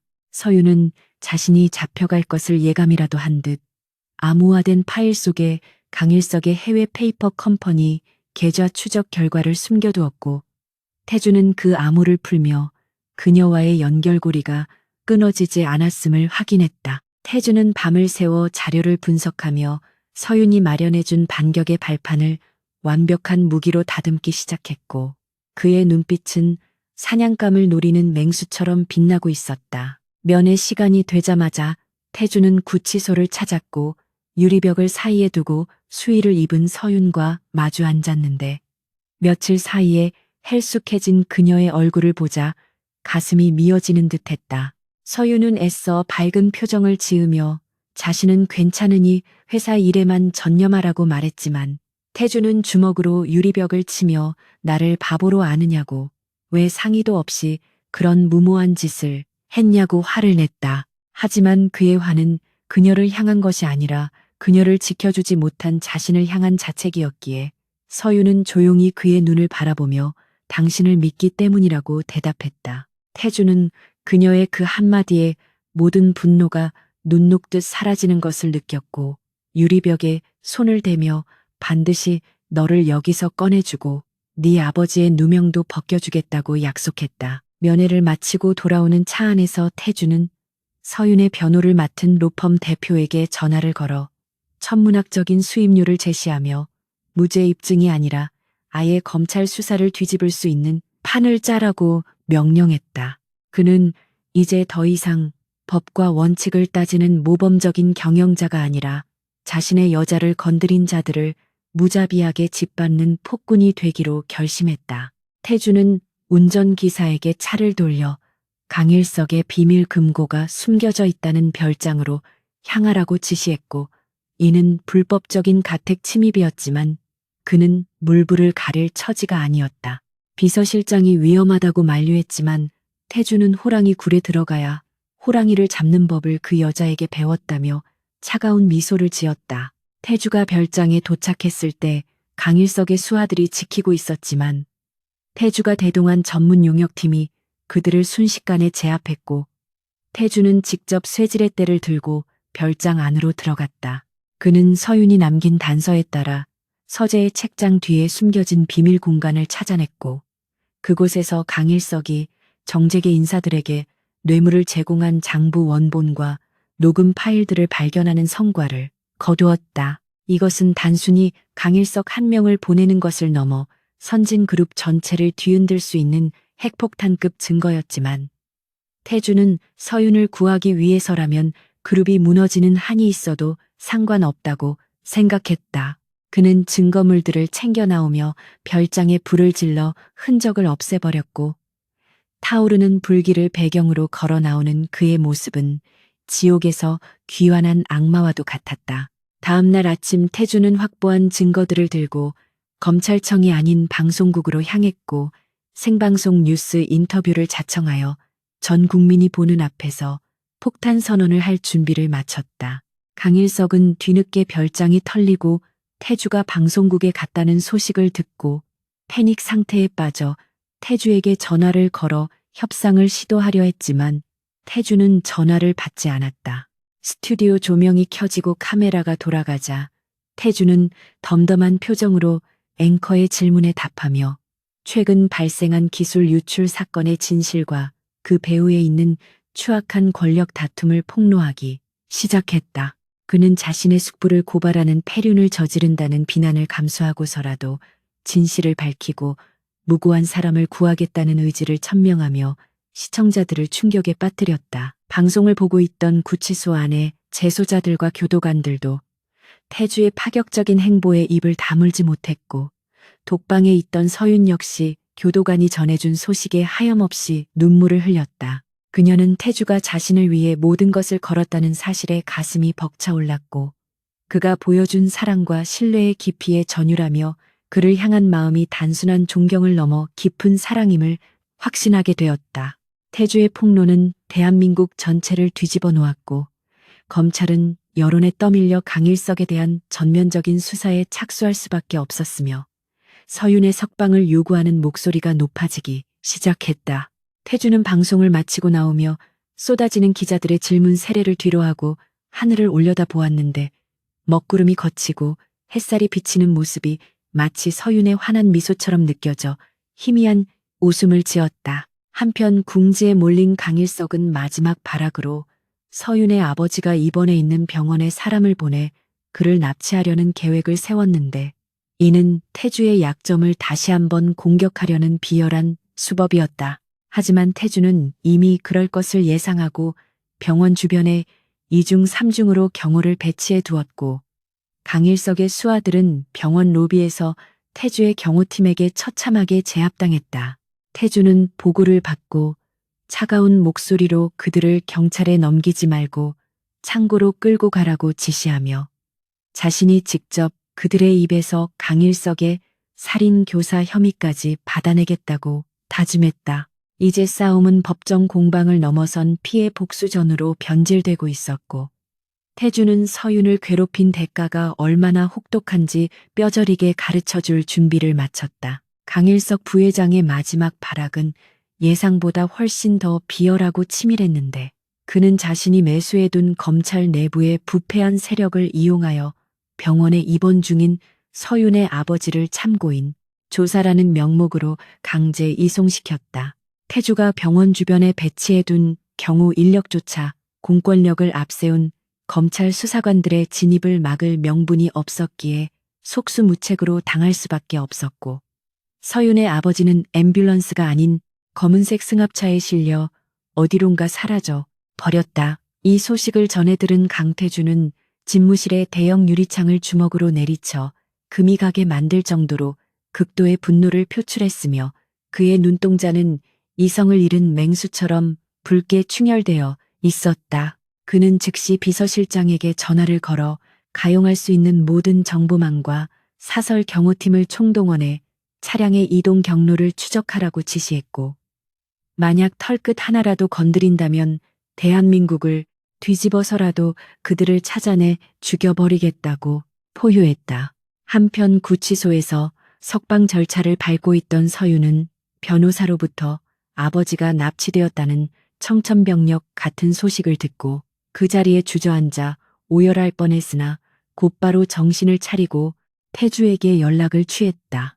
그녀는 전화기 너머로 들려오는 태주의 거친 숨소리만으로도 그가 지금 얼마나 위험한 상태인지 직감할 수 있었고, 그가 혼자서 무모한 짓을 저지를까봐 두려움에 떨며 자신도 함께 가게 해달라고 애원했다. 하지만 태주는 단호한 목소리로 너는 안전한 곳에 있어야 한다며 전화를 끊어버렸고, 서윤은 꺼진 전화기를 붙잡고 발을 동동 구르다가 변호사에게 태주의 위치를 추적해달라고 부탁했다. 그녀는 아버지를 구하는 것도 중요했지만 복수심에 불타 자신을 돌보지 않고 불길 속으로 뛰어드는 태주를 막아야 한다는 생각에 사로잡혀 구치소 문을 나서자마자 택시를 잡아탔다. 태주의 정보팀은 납치 차량이 도심을 벗어나 인적이 드문 경기도 외곽의 폐공장 단지로 들어갔다는 사실을 확인했고, 태주는 경찰에 신고하는 시간조차 아깝다는 듯 스포츠카를 몰고 현장으로 질주했다. 빗줄기가 다시 굵어지기 시작한 도로 위를 미친 속도로 달리는 태주의 머릿속에는 오직 서윤의 눈물과 그녀가 겪었을 고통을 끝내야 한다는 생각뿐이었고, 이를 방해하는 자는 누구든 용서치 않겠다는 사리가 가득 차 있었다. 그는 강일석이 단순히 돈이나 경영권을 노리는 것이 아니라 태주 자신의 가장 소중한 것을 파괴함으로써 그를 무너뜨리려 한다는 것을 알고 있었기에 이번 싸움은 타협이 불가능한 전면전임을 뼈저리게 느끼고 있었다. 폐공장에 도착한 태주는 차에서 내려 트렁크에 있던 야구 방망이 하나를 꺼내 들었는데 값비싼 정장이 비에 젖는 것은 아랑곳하지 않고 어둠 속에서 번뜩이는 그의 눈빛은 지옥에서 온 사신과도 같았다. 폐공장 안은 습하고 곰팡이 냄새가 진동하고 있었고, 중앙에는 서윤의 아버지가 의자에 묶인 채 입에 재갈이 물려 있었으며 그 주위를 10여 명의 건장한 용역 깡패들이 쇠파이프를 들고 둘러싸고 있었다. 2층 난간에는 강일석이 여유로운 표정으로 담배를 피우며 태주가 들어오는 모습을 내려다보고 있었는데, 그는 태주가 혼자 왔다는 사실에 비웃음을 터뜨리며 조카님께서 이 늙은이 하나 때문에 제 발로 죽으러 올 줄은 몰랐다고 조롱했다. 태주는 깡패들의 위협적인 시선에도 아랑곳하지 않고 뚜벅뚜벅 걸어들어가 강일석을 올려다보며 지금이라도 그분을 풀어주고 자수하면 목숨만은 살려주겠다고 차갑게 경고했다. 강일석은 태주의 경고에 코웃음을 치며 부하들에게 손짓을 했고, 명령을 받은 깡패들이 일제히 태주를 향해 달려들자 공장 안은 순식간에 아수라장으로 변했다. 태주는 달려드는 첫 번째 놈의 쇠파이프를 피하고 방망이로 그의 옆구리를 강타하며 싸움을 시작했는데, 평소 격투기 훈련으로 다져진 그의 몸놀림은 날렵하고 파괴적이었다. 그는 수적으로 절대적인 열세였음에도 불구하고 전혀 위축되지 않고 놈들의 급소를 정확하게 타격하며 하나둘씩 쓰러뜨렸지만, 시간이 지날수록 체력적인 한계를 느끼며 몸 곳곳에 상처가 늘어나기 시작했다. 찢어진 이마에서 흐르는 피가 눈을 가렸지만 태주는 멈추지 않고 짐승 같은 기합을 지르며 다시 일어섰고, 그 광기 어린 모습에 깡패들조차 공포를 느끼며 주춤거렸다. 강일석은 태주가 예상보다 잘 버티자 당황하여 난간에서 소리를 지르며 빨리 끝내라고 재촉했고, 깡패들은 다시 전열을 정비하고 태주를 향해 때로 달려들었다. 그때 공장의 녹슨 철문이 굉음을 내며 열리고 서윤이 숨을 헐떡이며 뛰어들어왔는데 그녀는 피투성이가 되어 싸우는 태주의 모습을 보고 비명을 질렀다. 서윤의 등장에 순간적으로 공장 안의 시선이 그녀에게 쏠렸고 강일석은 비열한 미소를 지으며 깡패들에게 여자를 잡으라고 명령을 변경했다. 태주는 서윤이 위험에 처하자 이성을 잃고 그녀 앞을 가로막으며 달려드는 놈들을 온몸으로 막아냈는데 등 뒤에 칼이 스치고 주먹이 날아와도 그는 서윤의 손을 놓지 않았다. 서윤은 태주의 등 뒤에서 그가 흘리는 피를 보며 오열했지만 태주는 거친 숨을 몰아쉬며 괜찮다고 걱정하지 말라고 그녀를 안심시켰다. 서윤은 눈물만 흘리고 있을 때가 아니라는 것을 깨닫고 공장 구석에 쌓여있던 드럼통 쪽으로 눈길을 돌렸는데 그곳에는 인화성 물질 경고 마크가 붙어 있었다. 그녀는 태주가 놈들을 상대하는 틈을 타 바닥에 굴러다니는 라이터를 집어들고 드럼통 쪽으로 달려가 뚜껑을 열고 라이터를 켜며 다가오면 모두 다 태워버리겠다고 악을 썼다. 갑작스러운 서윤의 돌발 행동에 깡패들은 폭발을 우려하여 멈칫했고 강일석 또한 얼굴이 사색이 되어 그만두라고 소리쳤다. 서윤의 눈빛은 도끼로 가득 차 있었고 그녀는 아버지를 풀어주지 않으면 이 공장을 무덤으로 만들겠다고 위협하며 태주에게 시간을 벌어주었다. 태주는 서윤이 만든 틈을 놓치지 않고 2층으로 통하는 철제 계단을 뛰어 올라가 강일석에게 돌진했고 강일석은 뒷걸음질 치다가 난간에 걸려 넘어졌다. 태주는 강일석의 멱살을 잡고 난간 밖으로 밀어버릴 듯 위협하며 당장 부하들을 물리라고 소리쳤고 공포에 질린 강일석은 살려달라고 비명을 지르며 부하들에게 물러나라고 명령했다. 상황이 종료되자마자 공장 밖에서 사이렌 소리가 요란하게 울려 퍼졌고 태주가 미리 연락해둔 경찰 특공대와 경호팀이 공장 안으로 들이닥쳐 깡패들을 제압하기 시작했다. 태주는 그제야 긴장이 풀린 듯 강일석을 바닥에 내동댕이 치고 비틀거리며 계단을 내려왔는데 그의 시선은 오직 서윤과 그녀의 아버지에게 고정되어 있었다. 서윤은 라이터를 던져버리고 달려가 피투성이가 된 태주를 부축했는데 그의 흰 셔츠는 붉게 물들어 있었고 얼굴은 멍과 상처로 엉망이 되어 있었다. 태주는 아픈 내색도 하지 않고 묶여있던 서윤의 아버지를 직접 풀어주며 죄송하다고 늦게 와서 면목이 없다고 고개를 숙였는데 그 모습은 오만했던 재벌 회장이 아니라 진심으로 바탄데 사랑하는 여자의 가족을 지키려는 한 남자의 모습이었다. 서윤의 아버지는 태주의 손을 잡고 고맙다고 눈물을 흘렸고 태주는 안도감에 다리가 풀려 바닥에 주저앉았다. 서윤은 태주를 끌어안고 왜 이렇게 무모하냐고 바보 같다고 울부짖었지만 태주는 피 묻은 손으로 그녀의 눈물을 닦아주며 너를 위해서라면 몇 번이고 지옥에 들어갈 수 있다고 속삭였다. 경찰에 의해 연행되어 나오는 강일석은 태주를 노려보며 저주를 퍼부었지만 태주는 그에게 시선조차 주지 않았고 이미 그의 관심은 오직 품 안의 서윤에게만 쏠려 있었다. 구급대원들이 도착해 태주의 상처를 치료하려 했지만 그는 서윤의 아버지를 먼저 챙기라고 고집을 부렸고 결국 서윤이 화를 내자 그제야 얌전히 치료를 받기 시작했다. 응급처치를 받는 동안에도 태주는 서윤의 손을 놓지 않았고 서윤은 그런 그의 곁을 지키며 다시는 그를 혼자 두지 않겠다고 다짐했다. 빗줄기는 잦아들고 구름 사이로 새벽빛이 비치기 시작했는데 폐공장 앞은 수많은 경찰차와 구급차의 불빛으로 어지러웠지만 두 사람 사이에는 평온한 침묵만이 감돌았다.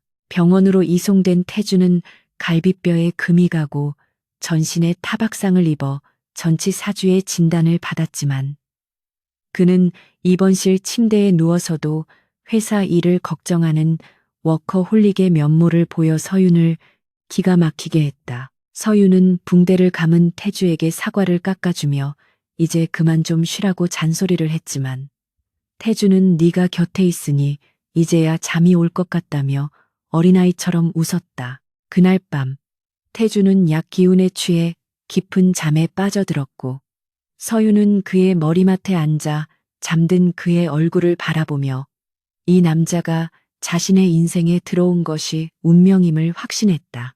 강일석의 구속 소식이 뉴스를 통해 전해지자 선진그룹의 주가는 일시적으로 요동쳤으나 태주의 영웅적인 구출 작전이 미담으로 퍼지면서 오히려 그룹의 이미지는 쇄신되는 결과를 가져왔다. 며칠 뒤 태주는 휠체어를 타고 서윤의 아버지가 입원해 있는 병실을 찾았는데 그는 정식으로 무릎을 꿇고 서윤과의 교제를 허락해달라고 요청했다.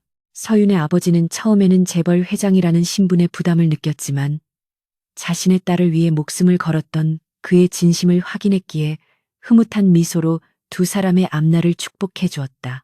병실을 나온 두 사람은 병원 정원을 산책하며 처음으로 업무나 복수가 아닌 서로의 미래에 대해 이야기하기 시작했다. 태주는 서윤에게 이제 빚 관계는 청산되었으니 새로운 계약을 하자고 제안했는데 그것은 평생 자신의 곁에서 파트너이자 반려자로 함께해달라는 프로포즈와 다름없었다. 서윤은 짓궂게 웃으며 조건을 들어보고 결정하겠다고 튕겼지만 태주는 세상의 모든 것을 다 줄 수는 없어도 내 세상의 중심은 너라는 것을 약속한다고 진지하게 대답했다. 서윤은 그의 말에 감동하여 고개를 끄덕였고 두 사람은 벚꽃이 흩날리는 정원 벤치에 앉아 서로의 어깨에 기대어 따뜻한 봄 햇살을 만끽했다.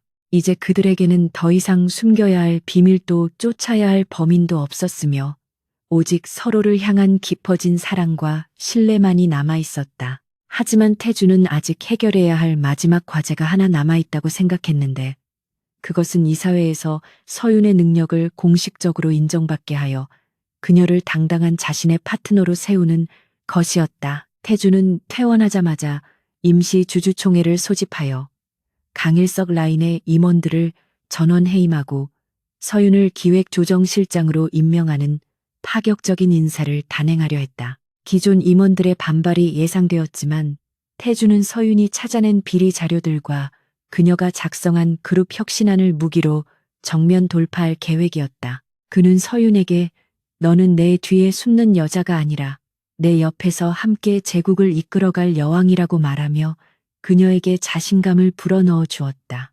서윤은 태주의 믿음에 보답하기 위해 밤낮으로 혁신안을 다듬었고 이제 그녀는 더 이상 누군가의 딸이나 비서가 아닌 선진그룹을 이끌어갈 차세대 리더로서의 면모를 갖추어가고 있었다. 선진그룹의 운명을 결정짓는 임시 주주총회 당일 본사 대강당에는 무거운 침묵과 함께 수백 명의 주주들이 뿜어내는 긴장감이 감돌고 있었는데 이는 단순한 경영진 교체를 넘어 그룹의 뿌리부터 흔드는 거대한 변혁의 시작점이었다. 강태주는 아직 완치되지 않은 몸이었지만 흐트러짐 없는 완벽한 슈트 차림으로 연단 중앙의 좌정에 있었고 그의 날카로운 눈빛은 객석에 앉아있는 부패한 임원들을 하나하나 훑으며 그들을 압도하고 있었다. 그 옆에는 한서윤이 단정하지만 결의에 찬 표정으로 프레젠테이션을 준비하고 있었는데 그녀는 오늘 단순히 회장의 비서가 아니라 차기 전략기획실장, 내정자로서 그룹의 미래, 청사진을 제시해야 하는 막중한 임무를 띠고 있었다. 일부 보수적인 주주들은 여전히 그녀의 자격에 대해 수군거리고 있었지만 서윤은 태주가 보내오는 무언의 신뢰를 느끼며 마이크를 잡았고 그녀의 목소리가 강당에 울려 퍼지자 소란스러웠던 장내는 순식간에 정적에 휩싸였다. 서윤은 화려한 미사여구 대신 지난 수년간 방만하게 운영되어 온 계열사들의 데이터와 이를 바로잡을 구체적인 혁신안을 화면에 띄우며 발표를 시작했는데 그녀의 분석은 냉철했고 대안은 놀라울 정도로 현실적이었다. 그녀는 강일석 전 부회장이 저지른 비리의 구조적 원인을 명확히 짚어내며 투명한 경영 시스템 도입만이 선진그룹이 글로벌 기업으로 도약할 수 있는 유일한 길임을 역설했다. 처음에는 팔짱을 끼고 의심의 눈초리로 바라보던 주주들도 서윤이 제시하는 비전과 논리 정연한 설명에 점차 고개를 끄덕이기 시작했고 그녀가 보여주는 확신에 찬 태도는 좌중을 휘어잡기에 충분했다. 발표가 절정에 달했을 때 서윤은 단호한 목소리로 과거의 관행과 결별하지 못한다면 미래는 없다고 선언하며 자신의 목을 걸고 그룹을 정상화시키겠다는 비장한 각오를 밝혔고 이는 주주들의 마음을 강하게 움직였다. 질의응답 시간이 되자 강일석의 잔당으로 분류되는 한 이사가 손을 들고 일어나 서윤의 경력을 문제 삼으며 회장의 사적인 관계 때문에 낙하산으로 들어온 것이 아니냐는 인신공격성 질문을 던졌다. 장내가 술렁거리는 순간 강태주가 마이크를 잡고 차가운 목소리로 그 이사의 이름을 부르며 지금 그 질문은 경영 능력에 대한 검증입니까? 아니면 저에 대한 도전입니까? 라고 되물었다. 태주는 서윤이 이 자리에 선 것은 나의 추천 때문이 아니라 그녀가 위기에 빠진 회사를 구해낸 실질적인 영웅이자 누구보다 뛰어난 능력을 검증받았기 때문이라고 못 박았다. 그는 덧붙여 만약 그녀보다 더 나은 대안을 제시할 수 있는 사람이 있다면 지금 당장 나오라고 호통쳤고 그 서슬퍼런 기세에 질문을 던진 이사는 얼굴이 붉어진 채 슬그머니 자리에 앉을 수밖에 없었다. 투표 결과는 압도적인 찬성으로 나타났고 서윤의 선임안과 강일석 라인의 해임안이 모두 통과되자 강당은 우레와 같은 박수 소리로 가득 찼는데 이는 선진그룹의 새로운 시대가 열렸음을 알리는 신호탄이었다. 주주총회가 끝나고 회의장을 빠져나오는 서윤의 다리가 긴장이 풀려 휘청거리자 태주는 자연스럽게 그녀의 허리를 감싸 안으며 귓가에 수고했다고 완벽한 데뷔였다고 속삭였다. 두 사람은 수많은 플래시 세례를 받으며 당당하게 로비를 걸어나갔고 그 모습은 마치 전쟁에서 승리하고 개선하는 왕과 여왕처럼 위풍당당해 보였다. 직원들은 이제 서윤을 낙하산 비서가 아닌 회장의 파트너이자 존경할 만한 리더로 인식하기 시작했고 그녀를 향한 시선에는 경외심이 담겨 있었다. 몇 달의 시간이 흐르고 계절이 바뀌어 서울 거리에는 낙엽이 뒹구는 가을이 찾아왔지만 선진그룹의 분위기는 그 어느 때보다 활기차고 뜨거웠다. 서윤은 전략기획실장으로서 눈코 뜰 새 없이 바쁜 나날을 보내고 있었는데 그녀가 주도한 신사업들이 연이어 성공을 거두며 그룹의 주가는 연일 최고치를 경신하고 있었다. 태주는 그런 서윤을 대견하게 생각하면서도 한편으로는 자신보다 일이 더 중요한 것처럼 보이는 그녀에게 묘한 질투를 느끼며 투정을 부리곤 했다. 회장실에서 보고를 받던 태주는 서윤이 가져온 서류는 보지도 않고 그녀의 손을 잡아 끌어 자신의 무릎에 앉히며 오늘 저녁은 무조건 나와 함께 해야 한다고 억지를 썼다. 서윤은 직원들이 볼까봐 당황하며 밀어내려 했지만 태주는 회장 권한으로 야근 금지 명령을 내리겠다고 엄포를 놓으며 그녀의 입술에 가볍게 키스했다. 그날 저녁 태주는 서윤을 데리고 남산이 내려다 보이는 고급 레스토랑이 아닌 한적한 교회의 작은 별장으로 향했는데 그곳은 그가 유일하게 마음의 안식을 찾는 비밀스러운 공간이었다. 별장에 도착하자 미리 준비된 따뜻한 조명과 은은한 음악이 두 사람을 반겼고 테라스에는 바비큐 그릴과 와인이 세팅되어 있었다. 태주는 서윤에게 오늘은 내가 요리사라며 재킷을 벗고 소매를 걷어붙였는데 평소 펜 하나 까딱하지 않던 그가 서툴지만 열심히 고기를 굽는 모습에 서윤은 웃음을 터뜨렸다. 태주는 고기를 태워 먹고 당황해하면서도 서윤이 맛있게 먹어주자 안도의 한숨을 내쉬며 아이처럼 기뻐했고 두 사람은 와인 잔을 부딪히며 소소하지만 가장 행복한 저녁 시간을 보냈다. 식사를 마친 후 두 사람은 벽난로 앞에 앉아 불멍을 즐기며 도란도란 이야기를 나누었는데 태주는 서윤을 자신의 품에 꼭 안고 그녀의 머릿결을 쓰다듬으며 지난 날을 회상했다. 그는 서윤을 처음 만났던 비오는 날을 떠올리며 그때 네가 내 방에 들어오지 않았다면 나는 여전히 지옥 같은 불면증 속에서 괴물로 살고 있었을 것이라고 고백했다. 태주는 서윤이 자신의 곁에 온 후로 악몽이 사라졌고 이제는 약 없이도 매일 밤 편안하게 잠들 수 있게 되었다며 너는 나의 구원자이자 유일한 치료제라고 말했다. 서유는 그의 가슴에 귀를 대고 규칙적으로 뛰는 심장 소리를 들으며 당신이 괴물이 아니라 다만 외로웠던 사람이라는 것을 알았기에 두렵지 않았다고 대답했다.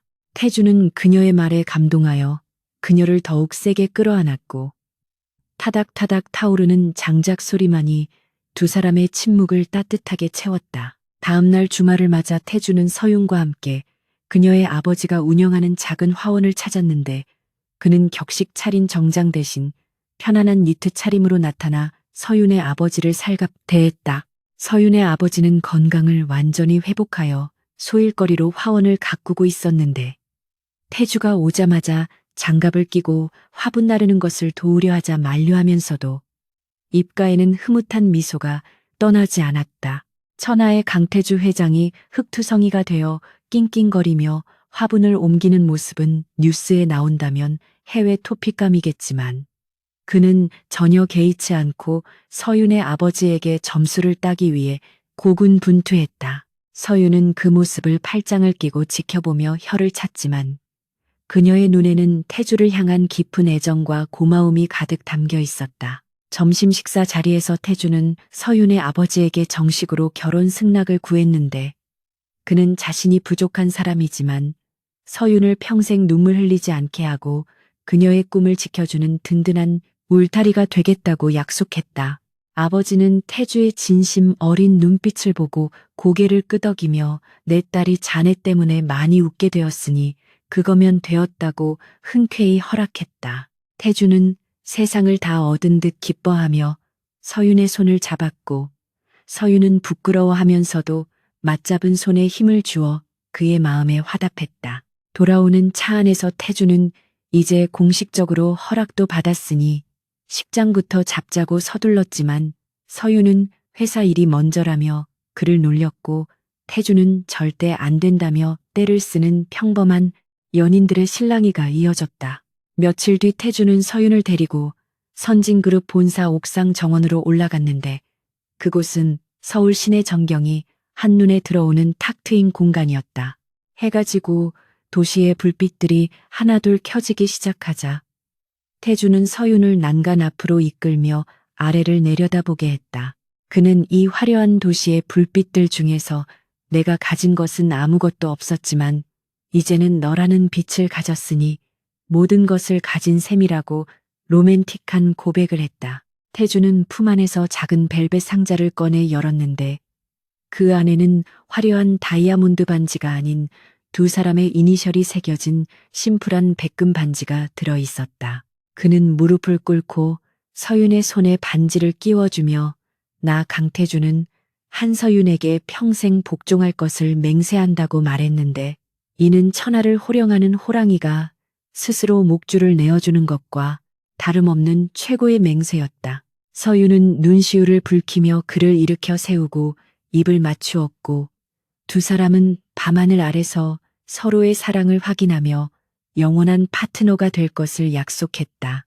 태주는 서윤을 안고 놓아주지 않으려 했고 서윤은 콧대 높은 강 회장님이 언제부터 이렇게 어리광쟁이가 되었냐고 놀렸지만 태주는 너 한정으로만 호구가 되기로 했다며 너스레를 떨었다. 그들의 뒤로 펼쳐진 서울의 야경은 눈부시게 아름다웠고 두 사람의 앞날에 펼쳐질 미래 또한 그 빛들처럼 찬란할 것임을 예고하고 있었다. 이제 강태주는 더 이상 외로운 포식자가 아니었고 한서윤 또한 희생양이 아닌 조련사가 되어 그와 함께 세상을 향해 당당하게 걸어 나갈 준비를 마쳤다. 결혼식은 세간의 예상과 달리 가족들과 가까운 지인들만 초대한 소박한 하우스 웨딩으로 치러졌는데 이는 허례허식을 싫어하는 두 사람의 뜻이 반영된 결과였다. 하얀 웨딩드레스를 입은 서윤이 아버지의 손을 잡고 입장하자 태주는 긴장한 표정으로 그녀를 맞이했고 두 사람이 서로를 바라보는 눈빛에서는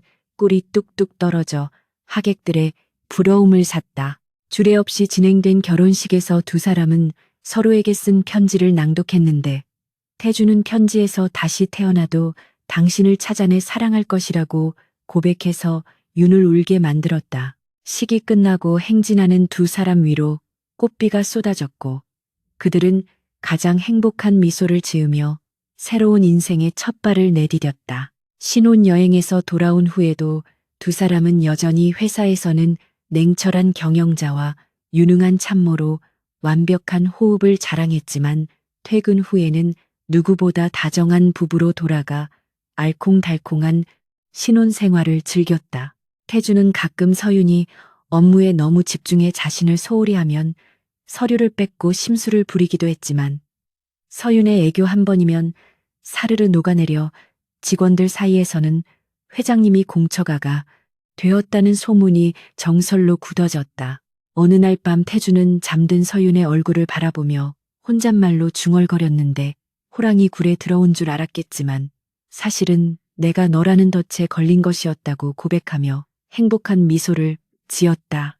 그는 이제 더 이상 악몽을 꾸지 않았고 그의 곁에는 언제나 따뜻한 온기를 나누어주는 서윤이 있었기에 그의 세상은 완벽하게 평화로웠다. 이야기의 끝에서 두 사람은 펜트하우스 테라스에 나란히 서서 비 내리는 서울의 밤 풍경을 바라보고 있었는데 이는 그들이 처음 만났던 날과 비슷한 날씨였지만 두 사람의 마음가짐은 완전히 달라져 있었다. 태주는 서윤의 어깨를 감싸며 앞으로 어떤 비바람이 몰아쳐도 우리가 함께라면 두렵지 않다고 말했고 서윤은 태주의 허리를 안으며 내가 당신의 우산이 되어주겠다고 대답했다. 빗소리는 두 사람을 위한 축복의 연주처럼 들렸고 그들은 서로를 마주보며 깊은 키스를 나누었는데 그 모습은 마치 폭풍우 속에서도 절대 꺼지지 않는 등대처럼 견고하고 아름다웠다.